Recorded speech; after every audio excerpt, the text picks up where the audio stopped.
this is a great year for women in the law. There's a female chair of the bar in England and Wales, and there's a female chair of the Young Barristers Committee. Do you think that there's a difference between being a woman at the bar and being a man at the bar in terms of progress? I think there still definitely is. Certainly the work that we've been doing on the YBC shows that women's careers and men's careers, even right from pupillage, can take a different trajectory. I can sometimes feel that when I'm at court, I definitely get what I call young and femaled by some of my opponents, which they wouldn't do to my male opponents who are even the same age as me, about ways that they'll negotiate with me or things that they expect me to take or just leave it, which they wouldn't otherwise do. I just have to interject here. I was doing a trial in Ipswich years and years ago, and defence counsel kept saying in his speech to the jury, "This girl has just told you this girl," and I was like, what do I do? I'm prosecuting. There's also, I think, how we address policies in chambers as well.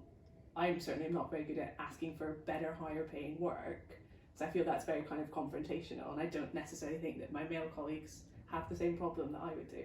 Yeah, I think fair allocation of work is a really important way to level the playing field.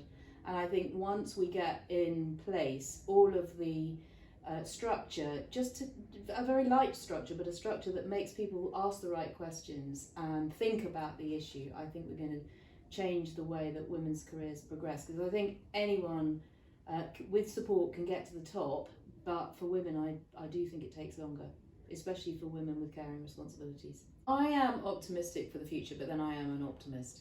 I think a lot of the things that you and I and the Bar Council are doing with other organisations to try and improve things will help going forward.